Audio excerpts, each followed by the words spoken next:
যদি জীবনের কোনো মুহূর্তে গিয়ে আপনাকে কেউ কষ্ট দেয়, কেউ আঘাত দেয়, কেউ ছেড়ে চলে যায়, কখনো কষ্টের অবস্থায় হেডফোন লাগিয়ে গান শুনবেন না, সিগারেটের টান দিবেন না, মদ খাবেন না, কষ্টকে ওভারকাম করার জন্য বাজে বন্ধুর সঙ্গে আড্ডা দিবেন না।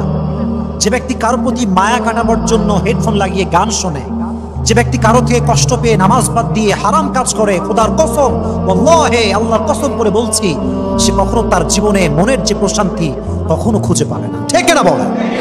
কখনো খুঁজে পাবে না। এজন্য আমি বারবার বলি, কষ্ট যত বেশি আল্লাহর নিকটে আমরা যাব তত বেশি, কষ্ট যত বেশি আল্লাহকে ভালোবাসবো তত বেশি, হৃদয়ে মায়া আসবে যত বেশি আল্লাহকে স্মরণ করবো তত বেশি। রাজি আছেন তো ইনশাআল্লাহ? জোরে সোরে বলেন ইনশাআল্লাহ। So in every kind of situation, one thing you have to do first, and that is you have to put your trust on your Lord completely. যে কোনো অবস্থায় থাকেন না কেন, সম্পূর্ণ আশা ভরসা একজনের উপরে আওয়াজ দিয়ে বলেন, তিনি কে? যে কোনো সিচুয়েশনে আল্লাহর উপরে অগাধ বিশ্বাস রাখতে হবে। মাথায় রাখবেন, একটা হচ্ছে বিশ্বাস আর একটা হচ্ছে শক্তিশালী বিশ্বাস। এখানে সবাই আমরা ঈমানদার, কিন্তু আমাদের ঈমান এবং আবু বকরের ঈমান, ওমরের ঈমান, ওসমান গনি রাদিয়াল্লাহু তাআলা আনহুর ঈমান, দুইটা কি এক না পার্থক্য আছে? পার্থক্য আছে। ঈমান থাকলেই হয় না, বিশ্বাস থাকলেই হয় না, স্ট্রং বিলিফ থাকতে হবে। তাহলে যে কোনো জায়গায় আপনাকে উদ্ধার করবে একজন। আওয়াজ দিয়ে বলেন, তিনি কে? অগাধ বিশ্বাস রাখতে হবে। আমি সবাইকে হাত জোর করে বলছি, আমার কাছে মাঝে মাঝে বলছি এটা কাউকে আঘাত করার জন্য না, মোটিভেট করার জন্য। অনেক যুবক এসে বলে যে, হুজুর, I had a relation and I just broke up that relation. কেবলই ব্রেকআপ করে আসছি, বাট এটাকে ওভারকাম করতে পারছি না, ভোলা যাচ্ছে না। অলওয়েজ এই চিন্তাটা মাথায় আসে। দেখেন, আমি সবসময় আপনাদেরকে মোটিভেট করার জন্য বলি, লাইফে যেটা যখন লেখা আছে এটা তখনই আসবে। তার আগে যদি আপনি ভুল মানুষের প্রতি মায়া রাখেন, ভুল মানুষকে ভালোবাসেন, ভুল মানুষকে আপনি মন থেকে চান, আপনি শুধুমাত্র ছ্যাঁকা খাবেন, আপনার জীবনে ভালো কিছু হবে না। এজন্য কথা সেই, কেউ ছেড়ে গেলে ভরসার জায়গা একজন। আওয়াজ দিয়ে বলেন, তিনি কে? মাঝে মাঝে আমরা মেসেজ করি যারা ভালোবাসতাম তার, কি লিখি? তুমি মনে হয় সত্যি আমার কপালে নেই, তাই আমি পেলাম না। এই যে একটা ইমোশনাল ডায়ালগ, আবেগী কথা, মায়ার কথা, আপনি যখন কোনো মেয়েকে লিখছেন যে আমি তোমাকে ভালোবাসতাম কিন্তু পেলাম না, বিশ্বাস করেন আপনার প্রিয় ভাইয়েরা, আমার যুবক ভাইয়েরা, ওই মেয়ের কাছে আপনার ব্যক্তিত্ববোধ ছোট হচ্ছে। কারণ অলরেডি সে একজন যুবকের হয়ে গিয়েছে, এখন তার একজন জীবন সঙ্গী আছে। She don't care about yourself. আপনি কই যাবেন, বাঁচবেন না মরবেন, she don't care about that. এই জন্য মনে রাখবেন, মানুষের কাছে যত বেশি আবেগ কম প্রকাশ করবেন, আপনি তত বেশি ভালো থাকবেন। মানুষের সামনে আপনার চোখের পানি আপনি যত বেশি ছড়াবেন, তত বেশি আপনি সস্তা হবেন। আর যত বেশি আপনার চোখের অশ্রু আল্লাহর সামনে ছড়াবেন, তত বেশি আপনি সম্মানিত হবেন। সুবহানাল্লাহ পড়েন।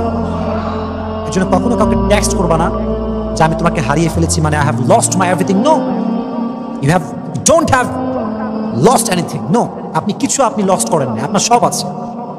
আল্লাহ আপনাকে সব দিয়েছে, জাস্ট আবার দাঁড়িয়ে যান। ভরসা যদি আল্লাহর উপরে সঠিকভাবে হয়, আপনাকে রাস্তা দেখায় দিবে একজন। আওয়াজ দিয়ে বলেন, তিনি কে? আল্লাহ আমাদের সবাইকে আল্লাহর উপরে অগাধ বিশ্বাস রাখার তৌফিক দান করুন। আমিন বলবেন না? জোরে সোরে বলেন আমিন।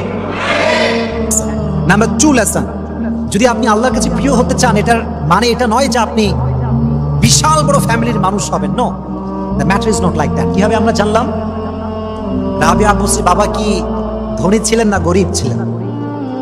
বুঝি নাই, ধনী না গরিব? গরিব ছিলেন। হি ওয়াজ নট রিচেস্ট ম্যান। গরিব ছিলেন তিনি, ধনী ছিলেন না। তো গরিব ছিলেন ঠিকই, কিন্তু আল্লাহর প্রিয় বান্দা ছিলেন। সুবহানাল্লাহ পড়েন। তো মাঝে মাঝে আমরা মনে করি আমরা তো গরিব, আল্লাহর কাছে মনে আমাদের কোনো দাম নাই, আমরা মনে হয় জান্নাতে যাব না। হাদিস শোনা, গরিব মানুষরা বড়লোকের চাইতে 500 বছর আগে জান্নাতে প্রবেশ করে। কত বছর আগে? 500 বছর আগে। এবং জান্নাতে যাওয়ার সময় কাতারে সবার আগে যারা থাকবে তারা হচ্ছে মধ্যবিত্ত পরিবারের সন্তান, গরিব ফ্যামিলির সন্তান। সুবহানাল্লাহ। এজন্য আল্লাহর ওলি হওয়ার জন্য রিচেস্ট ফ্যামিলি বিলং করাটা it's not a big deal, it's not important. আমরা যতটুকু আছি এখান থেকেই আল্লাহর প্রিয় হওয়ার চেষ্টা করবো। রাজি আছেন তো ইনশাআল্লাহ? আচ্ছা, নাম্বার 3, এটা খুবই সহজ এবং এটা আমরা সবাই জানি। আপনাদেরকে বলছি, স্বামীর জন্য জান্নাত হারাম, যদি স্ত্রী নারাজ হয়, স্ত্রীর জন্য জান্নাত হারাম যদি স্বামী নারাজ হয়। কথা কি বোঝা যায়? কথা কি বোঝা যায়? স্বামীর জান্নাত স্ত্রীর উপর ডিপেন্ড করে, স্ত্রীর জান্নাত স্বামীর উপর ডিপেন্ড করে। আল্লাহর হাবিব বলেছেন, যে নারী মারা যায় এমন অবস্থায় যে তার স্বামী তার উপরে সন্তুষ্ট ছিল, সে মৃত্যুবরণ করতে দেরি হবে, জান্নাতে প্রবেশ করতে দেরি হবে না। সুবহানাল্লাহ পড়ে। এই জন্য মেয়েদেরকে বলবো, যত বড় আল্লাহ ওয়ালি হন, যতই বোরকাওয়ালি হন না কেন, স্বামী যদি বলে যে না, my wife is not a good person, না, আপনার জান্নাত হারাম। এই জন্য আল্লাহ আমাদের বোনদেরকে স্বামীর খেদমত বেশি বেশি করার তৌফিক দান করুক। সকলে পড়ে আমিন। রাবিয়া বলছি, যত বড় আল্লাহ ওয়ালি হোক না কেন, when she got married, বিয়ে করার পরে যখন তার অবস্থা এটা ছিল এমন, প্রত্যেকটা সময় তিনি তার স্বামীর কাছে পারমিশন চেয়ে চেয়ে কাজ করতেন, কখনো পারমিশন ছাড়া কাজ করতেন না।